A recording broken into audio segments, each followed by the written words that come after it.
Selamat siang semuanya. Hari ini kita akan sama-sama merenungkan satu tema yang saya beri judul seperti ini.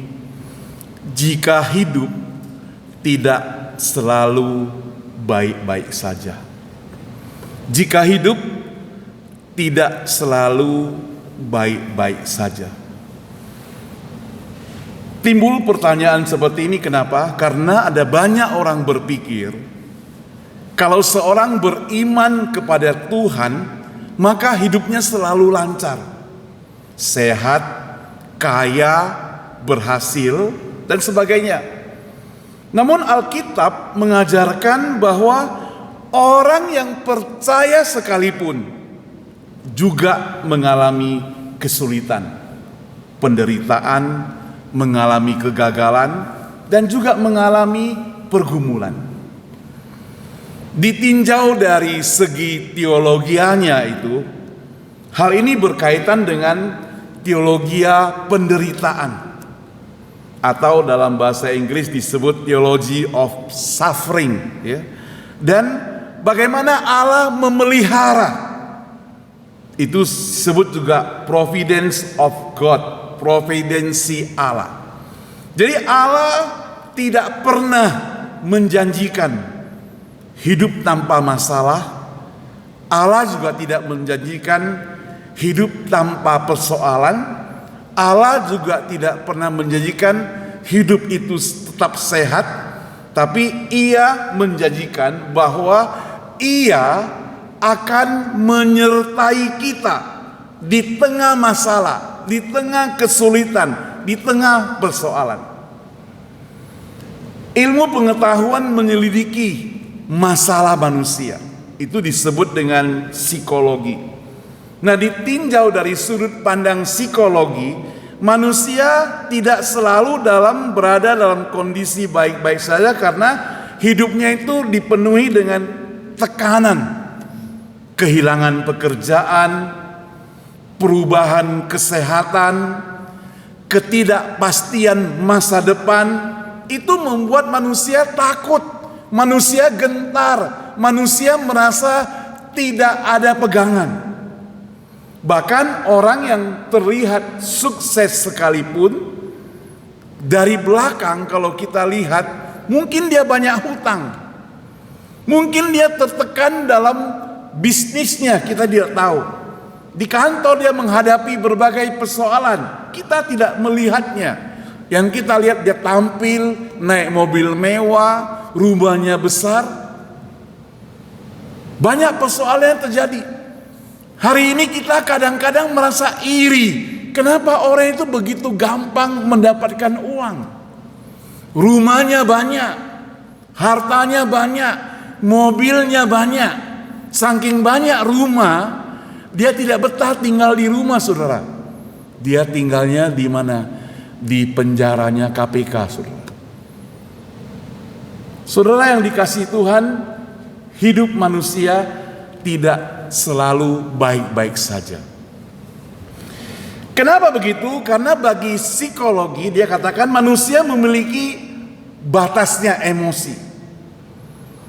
Kemampuan kita terbatas. Kita bisa lelah, kita bisa takut, kita bisa capek, kita bisa frustrasi. Dia juga mencatat kehidupan kita selalu berubah. Psikologi mengakui bahwa manusia itu selalu berubah. Kesehatannya bisa berubah, pekerjaannya bisa berubah, kematian orang-orang yang dikasihi, perpindahan tempat tinggal kita mulai dari awal, dari nol, adaptasi. Semuanya ini mengguncang kestabilan mental seseorang. Zaman sekarang terkenal yang disebut dengan mental healing, ya. Jadi ada apa-apa sedikit-sedikit dia bilang mau pergi jalan-jalan mental healing, supaya sembuhkan dia, pulihkan dia. Ya kalau ada duit bisa mental healing, kalau gak ada uang ya pergi ke supermarket aja mental healing gitu ya. Ke Manila ya, ke Ranch 99 mental keliling sebentar mental healing. Lalu yang ketiga, manusia membutuhkan relasi. Orang psikologi mengajarkan bahwa manusia itu harus diterima, dikasihi. Kesepian, ya, kemudian pengkhianatan, di sini dikatakan sering menjadi sumber luka. Jadi dia perlu relasi, pertikaian. Itu membuat relasi gak bagus. Jadi kadang-kadang kita suka ngomong orang lain, misalnya fitnah dan sebagainya, itu bisa membuat manusia itu merasa kesepian. Seorang yang terkenal hari ini bernama Lionel Messi, ya kan, kenal kayak Messi ya. Messi itu saya bacakan riwayat hidupnya, dia bukan anak yang baik-baik saja. Dia juga mengalami berbagai pergumulan. Memang dia lahir semenjak kecil, katakan umur 4 tahun sudah bermain bola. Tetapi ada satu hal yang dia kurang, yaitu kesehatannya. Dia sering sakit karena ada masalah dengan imun tubuhnya itu, sehingga membuat tubuhnya itu sering sakit. Secara manusia dipikirkan anak ini tidak berpengharapan, walaupun dia bisa bermain bola, tapi sakit-sakitan. Negaranya itu tidak punya uang atau tidak ada sponsor untuk membiayai dia untuk berobat kalau pada waktu dia sakit. Jadi dia lahir di Argentina, tapi dia itu dibesarkan oleh klub sepak bola di Barcelona. Kenapa? Karena klub Barcelona itu bersedia mensponsori obat-obatannya kalau dia sakit, ke dokter dan sebagainya. Tapi mengapa hari ini dia mewakili negaranya? Karena dia warga negara memang di Argentina itu. Dan hari ini dia tidak gagal. Kalau kita perhatikan, orang lagi hangat sepak bola sekarang ya. Dia adalah pencetak gol paling banyak, 18 sampai hari ini, 18 di ajang sepak bola dunia kali ini. Dia bisa bangkit dari hidup yang tidak biasa-biasa saja. Jadi psikologi mengajarkan manusia itu bisa berubah kalau dia mau bangkit. Kalau dia biarkan lelah begitu, ya lelah, gak bisa bangkit lagi. Lalu yang selanjutnya dikatakan pikiran tidak selalu rasional.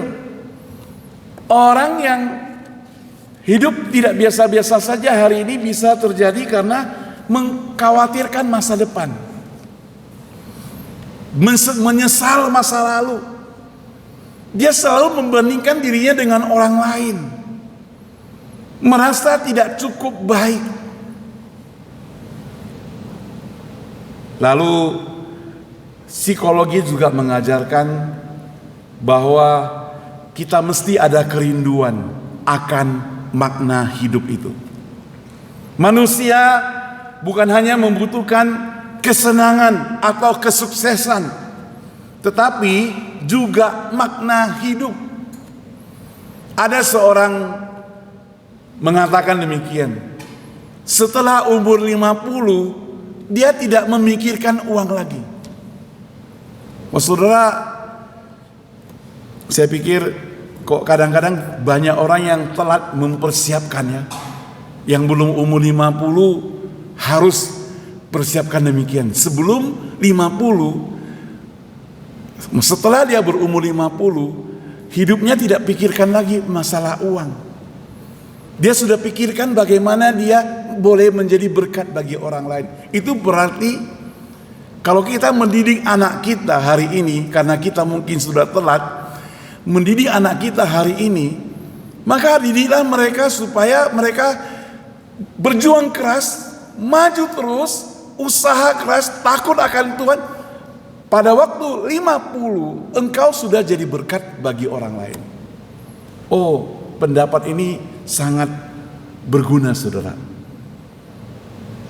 Itu sebabnya kalau kita sangat merasa sedih, ada orang yang justru menjadi beban bagi orang lain.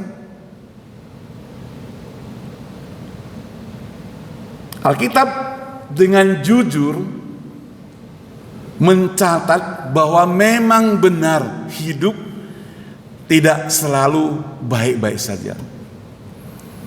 Tadi kita besuk suaminya Ahong ya, singgah sebentar, pas mobil kita jemput kita berhenti sebentar, doakan untuk dia. Namanya David. David itu Daud, saya bilang sama dia. Daud itu mengucapkan satu kalimat dalam Mazmur 23 luar biasa.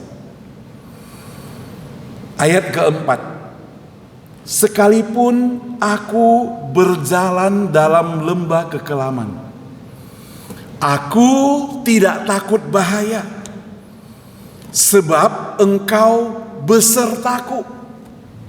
Jadi dikatakan sekalipun aku berjalan dalam lembah kekelaman, aku tidak takut bahaya, sebab engkau besertaku.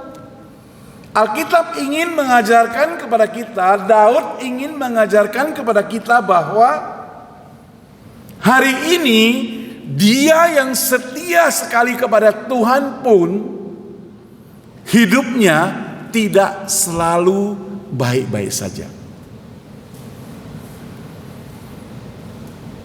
Sekalipun aku berjalan dalam lembah kekelaman, dan kita tahu bahwa Daud itu mengalami berbagai bahaya dalam hidupnya.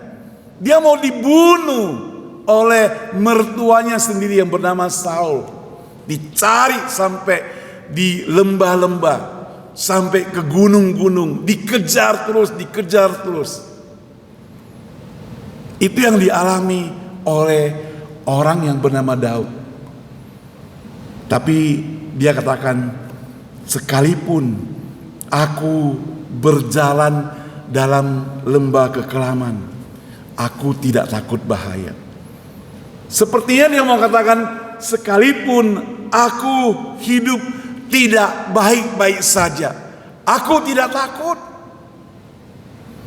Menjadi orang yang beriman, sekali lagi beriman kepada Tuhan Yesus, hidup juga tidak selalu baik-baik saja, karena Allah tidak pernah menjanjikan besok selalu terang. Matahari selalu bersinar. Kadang ada awan, ada kabut, ada hujan. Kalau kita 4 musim di sini, ada salju, bergelombang, dan semuanya itu ada rahasia Tuhan, tidak diberitahukan kepada kita. Siapa yang tahu malapetaka terjadi besok? Gak tahu kita. Kita tidak tahu. Tapi Tuhan berikan, kalau Tuhan berikan kepada kita, itu berarti Dia mau kita mempersiapkan hati kita dengan kuat. Hidup yang tidak baik-baik saja mengajarkan bahwa firman Tuhan yang pertama mengajarkan bahwa kesulitan itu adalah bagian dari kehidupan kita. Dalam Yohanes 16 ayat 33 ini perjanjian baru mencatat, dikatakan di dalam dunia kamu menderita penganiayaan, tapi kuatkanlah hatimu, aku telah mengalahkan dunia. Itu luar biasa firman Tuhan. Di dalam dunia kamu memang mengalami penderitaan, kesulitan, masalah, persoalan, tapi kuatkan hatimu, aku telah mengalahkan dunia. Yesus berkata, kamu tidak akan mengalami masalah yang terlalu besar untuk menjatuhkan engkau. Karena Ia berkata, kesulitan yang datang, pencobaan-pencobaan yang ada padamu tidak pernah melebihi kekuatanmu. Itu sebab saudara yang dikasih Tuhan, kalau dalam hidup kita hari ini ada persoalan, masalah, jangan ukur itu sebagai kasih Tuhan. Jangan bilang, aduh, kenapa hidupku begitu susah? Itu berarti Tuhan tidak sayang padaku. Bukan begitu. Justru mungkin kita dalam kesulitan, Tuhan itu sayang pada kita. Tuhan ingin kita berubah, bangkit dari kesulitan itu. Tuhan ingin kita menjadi lebih hebat.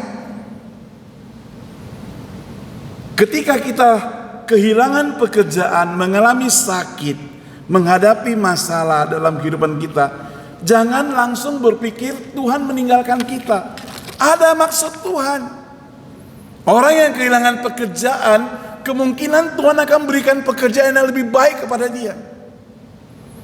Karena untuk memberikan, dia tidak bisa berpegang teguh.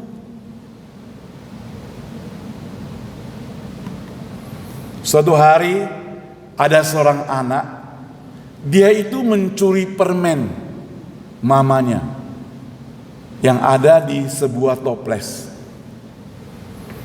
Dia masukkan tangannya. Anak kecil kan, dia mau ambil banyak. Dia buat sebesar-besarnya. Dia masukkan tangannya, dia ambil semua permen. Dia pegang kuat-kuat. Dia tarik. Tangannya gak bisa keluar. Lalu dia berusaha lagi, masukkan. Kuat-kuat dia pegang, tarik. Tangannya gak bisa keluar. Dasar anak kecil. Sudah mencuri, gak dapat, dia nangis. Mamanya datang. Mamanya bilang, anakku, kalau kamu mau ngambil, jangan tamak. Lepaskan tanganmu pelan-pelan. Gak mau, katanya gak mau. Lepaskan tanganmu, gak mau, aku mau permen. Sampai mamanya ingatkan dia, kamu lepaskan dulu tanganmu, nanti mama kasih permen. Ketika dia lepaskan tangannya, dia bisa ngambil sedikit. Lepas lagi, bisa ambil. Dikeluarkan, tangannya bisa. Saudara yang saya kasih Tuhan, ketika kita akan kehilangan banyak, jangan bilang Tuhan tidak mengasihi kita. Karena dia akan memberikan lagi. Sehingga anak itu bisa ambil lagi, sedikit ambil lagi. Sampai satu toples itu kosong. Jadi dia punya. Kalau kita dewasa kan tinggal tuangkan aja kan ya.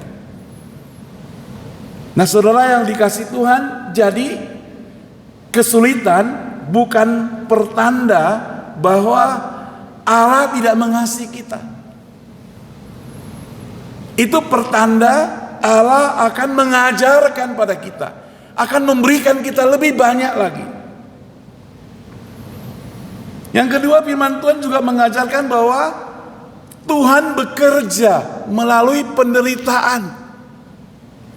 Dalam Roma 8 ayat 28 mencatat demikian. Dikatakan kita tahu sekarang bahwa Allah turut bekerja dalam segala sesuatu untuk mendatangkan kebaikan bagi mereka yang mengasihi Dia.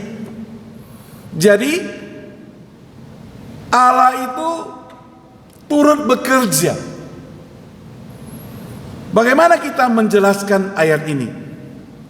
Firman Tuhan berkata, kita tahu sekarang Allah turut bekerja. Turut itu berarti ikut bekerja, ambil bagian bekerja. Allah itu ada dalam kesulitan kita.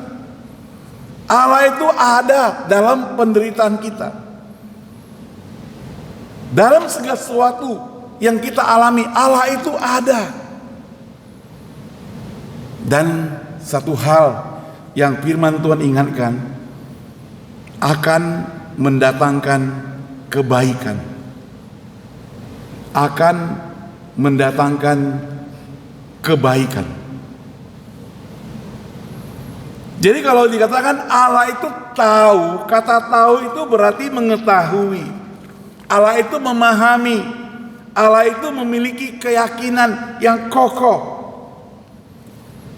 Paulus tidak berkata, karena ini tulisan Rasul Paulus, bahwa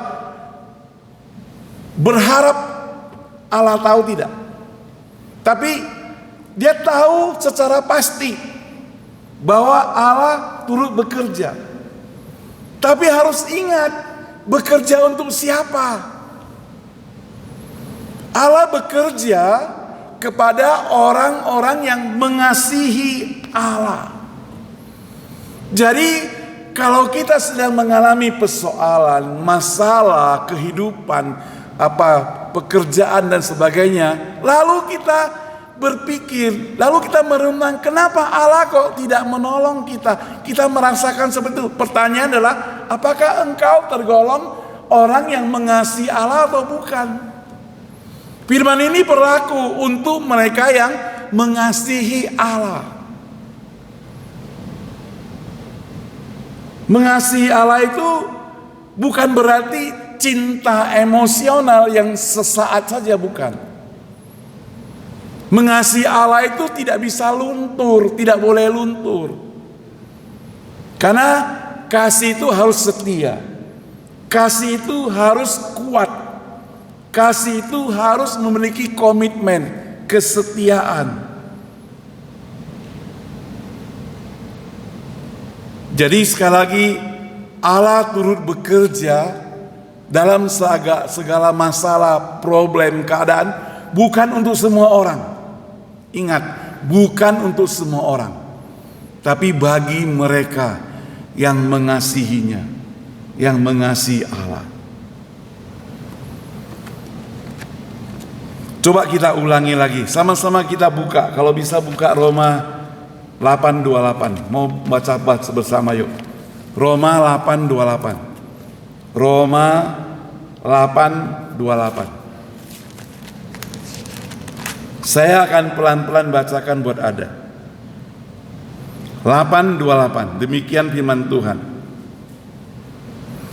Kita tahu sekarang bahwa Allah turut bekerja dalam segala sesuatu untuk mendatangkan kebaikan bagi mereka yang mengasihi Dia. Nah, Dia bekerja dalam apa? Bekerja dalam segala sesuatu. Pertanyaannya adalah, apa itu segala sesuatu?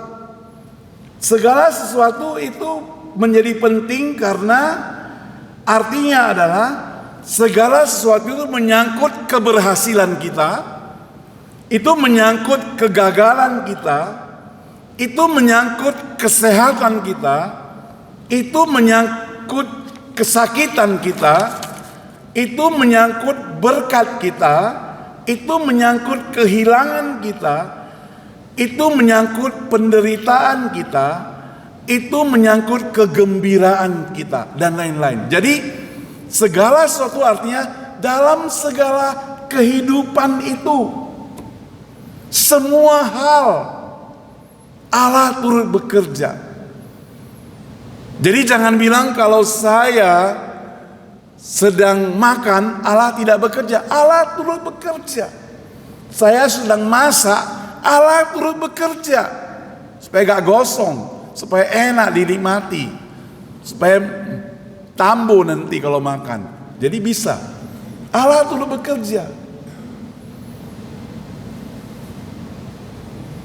Tadi saya datang sini, kita gak punya internet. Gak tahu kenapa settingnya gak ada internet. Saya pikir, gimana ini ya? Padahal saya sudah siapkan, ada file-file yang harus ditampilkan. Karena ada lagu-lagu yang kita mau nyanyi, iringan, musik, semuanya perlu internet. Tapi puji Tuhan, hari ini ada Filemon datang ya. Jessica gak bisa karena Jessica sama temennya itu lagi liburan ke Seattle. Tapi Tuhan kirim En bisa main gitar, ngiringi. Jadi gak ada internet, Allah bekerja, turut bekerja, mendatangkan kebaikan. Ada gitar yang iringi. Kita harus lihat positifnya sampai seperti itu, saudara.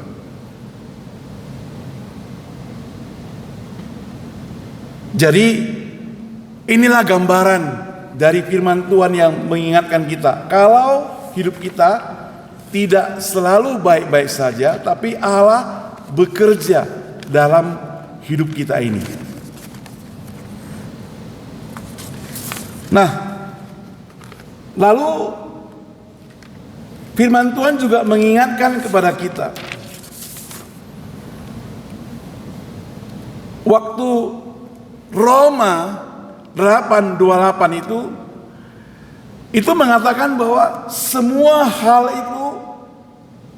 hal itu tidak selalu yang baik-baik saja tentunya. Ada perang, baik tidak baik secara manusia, tapi Allah turut bekerja. Ada penyakit tersebar kemana-mana. Kita tahu mungkin ada flu di salah satu state di Amerika, katanya ada orang kena flu sampai 500 orang. Ada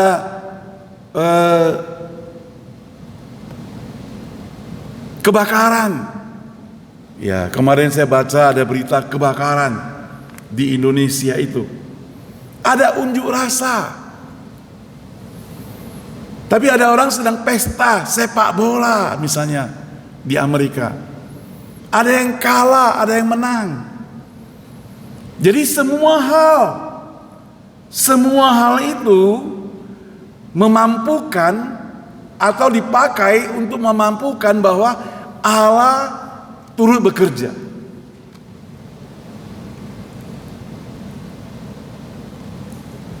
Kesimpulannya adalah, saudara, bahwa Allah tidak menjanjikan hidup kita itu tanpa badai. Allah tidak menjanjikan bahwa tidak ada kesenangan yang kekal dalam hidup kita saat ini di dunia. Allah juga tidak menjanjikan bahwa engkau selalu mulus di perjalanan. Katakan jalan tol, freeway. Tadi kita lewat daerah Sunset aja macet. Ya mungkin karena ada parade di downtown dan sebagainya. Kita nggak tahu. Banyak orang berkumpul, apalagi minggu lalu. Itu hari Bapak, hari Ayah. Restoran penuh semua katanya. Orang memperagakan sayang bapaknya, nggak tahu, hanya kasih makan hari Minggu saja, hari Bapak, hari besok-besoknya kurang ajar pada bapaknya, kita nggak tahu.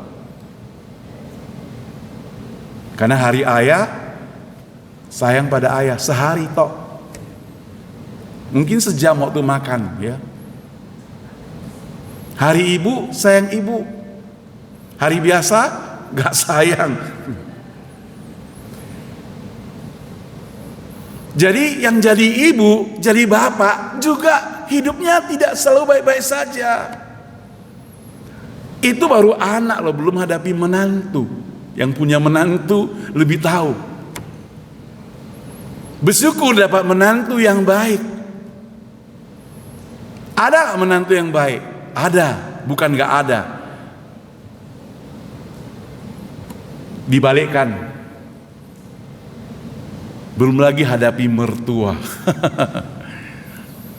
Tapi zaman Alkitab, saudara, ada menantu tidak mau pisah sama mertuanya loh. Saudara tahu siapa? Mau disembara lagi, nanti dapat hadiah lagi tuh. Yang lalu belum diterima hadiahnya, kan? Tahu gak? Ada menantu, dia sayang sekali sama mertuanya sampai tidak mau pisah dengan mertuanya. Ada yang tahu ini udah lama ini belajar firman Tuhan, mesti tahu.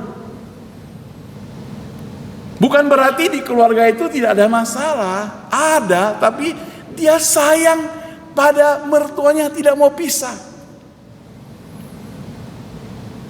Ada yang tahu? Sebutkannya, salah gak apa-apa, gak dihukum. Tapi kalau benar dapat hadiah. Nanti Ibu Lili kasih hadiahnya.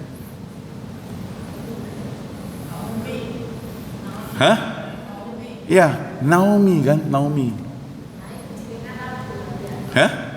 Ya, nanti kita kasih hadiahnya. Menantunya siapa coba? Menantunya siapa?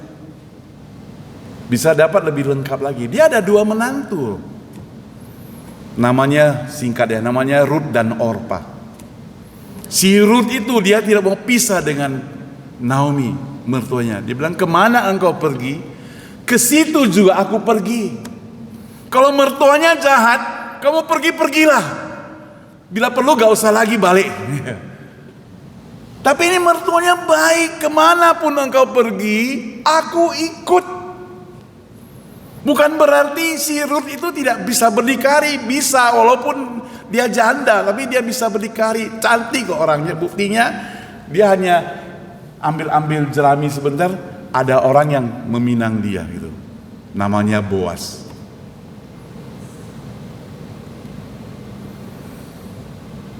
Jadi dalam segi kehidupan, ya, kita juga mengalami hal seperti itu, bukan? Allah tidak selalu mengatakan, oh di hidupmu itu tidak ada badai. Tidak, mungkin ada. Makanya jangan janjikan sama temanmu, percaya Yesus ya, kamu pasti akan selamat. Itu benar. Tapi kalau kamu pasti akan jadi kaya raya, nah itu. Pasti akan sehat saja, nah itu. Pasti akan senang saja, gak pernah nangis, itu juga. Makanya ada orang yang ekstrim. Kalau dia sakit gak mau ke dokter. Ekstrim lagi, dia bilang kalau hanya dengan doa dia sudah sembuh. Saudara percaya gak? Saya percaya. Anda percaya? Kadang Tuhan pakai jalan melalui dokter untuk menyembuhkan Anda.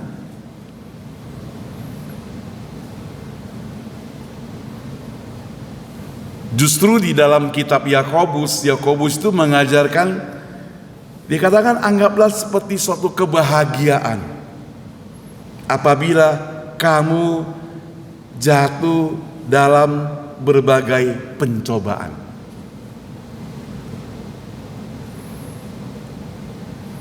Kalau hidup kita diberkati dengan umur yang panjang, kita bersyukur pada Tuhan. Tapi saudara, bukan menjamin kita tetap sehat walafiat. Firman Tuhan katakan justru kalau umurmu mungkin panjang diberikan 70, 80 bonusnya. Kalau ada penderitaan itu mahkotanya.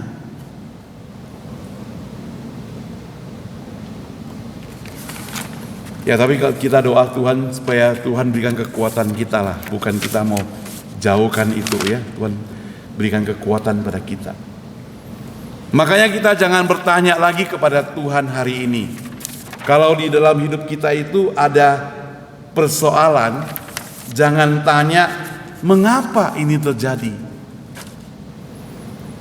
Jangan tanya apa Tuhan ingin ajar melalui masalah yang sulit ini. Ya mungkin ini merupakan pertanyaan banyak orang. Tapi jangan bilang, oh Tuhan karena Engkau mengajarku dengan masalah yang sulit ini, aku mau tinggalkan Engkau. Bukan. Jadi saudara yang dikasih Tuhan, jangan sedikit-sedikit kita katakan pada Tuhan, aku mau tinggalkan Engkau. Bukan. Tuhan itu tidak pernah tinggalkan kita. Karena Tuhan itu pakai berbagai persoalan dalam hidup kita. Yang penting kita tetap kuat, tetap setia, tetap bersandar kepada Dia. Sekali lagi, saya ingin memberikan 3 kepastian sebagai penutup ringkasannya bahwa hidup tidak selalu baik-baik saja. Itu realita yang terjadi dalam dunia manusia yang terjatuh dalam dosa. Namun bagi orang percaya, Bapak Ibu dan saya, bahwa kesulitan adalah bagian dari kehidupan yang Tuhan sudah nyatakan dari awal. Jadi kesulitan itu pasti ada, tapi Tuhan tidak pernah tinggalkan kita. Yang kedua, Tuhan bekerja melalui penderitaan, membentuk kita. Selanjutnya ada pengharapan yang tidak terletak pada keberhasilan dunia.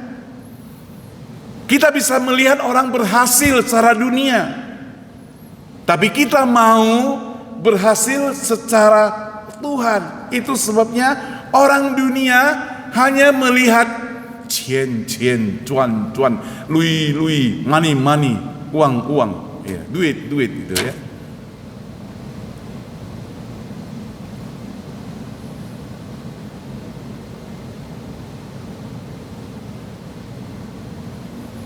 Mazmur 34 ayat 19. Coba kita ada satu ayat penting. Saya bacakan ya. Kemalangan orang benar banyak, tetapi Tuhan melepaskan dia dari semuanya. Ini Mazmur mengatakan kemalangan orang benar itu banyak, tapi Tuhan menghilangkan semuanya. Tuhan menghilangkan semuanya.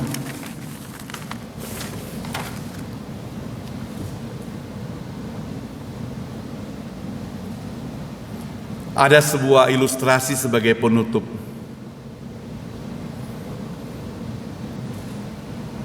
Suatu hari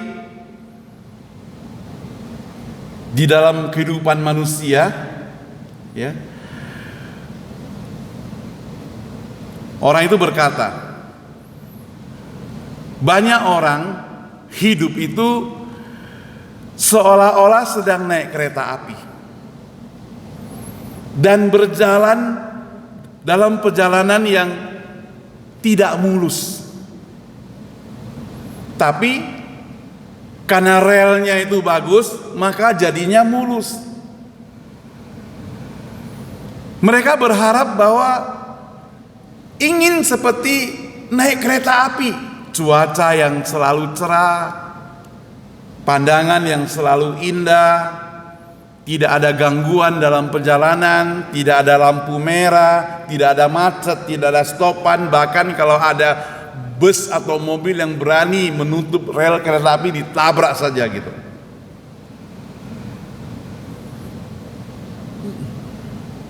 Namun kenyataannya berbeda, saudara.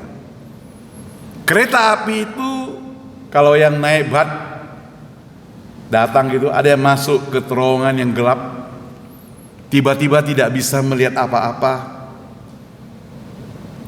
Jadi ada masa ketika kita mengalami gangguan, baik itu kesehatan, gangguan ekonomi, kerugian, ya, gangguan mungkin pencernaan sehingga menjadi sakit dan sebagainya, termasuk gangguan pelayanan, saudara, gangguan melayani Tuhan, gangguan untuk setia kepada Tuhan. Karena iblis tidak pernah tinggal diam. Kan kita tahu iblis itu bekerja 24 jam. Dia tidak suka melihat kita duduk tekun dengarkan firman Tuhan. Ya, godaannya mungkin ya bikin ngantuk lah ya, bikin kita gak mau datang. Lalu ketika kita memasuki terowongan dalam kehidupan itu, maka ada banyak orang bertanya, Tuhan, mengapa ini terjadi? Bukankah aku sudah berdoa? Bukankah aku mempersiapkan diri? Bukankah aku baik-baik saja? Tapi Tuhan ingin katakan, kalau tidak melalui terowongan, engkau tidak akan sampai-sampai. Jadi memang harus kita lalui yang sulit-sulit itu, memang harus kita lalui. Sudah ditetapkan seperti itu, kita tidak bisa lagi protes. Tetapi yang paling diingat adalah kita ingat bahwa Tuhan menyertai kita.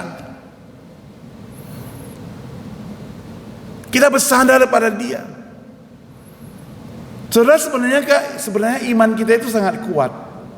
Kita naik pesawat, pilotnya itu tidak pernah kita kenal, wajahnya pun kita gak nampak, ya gak?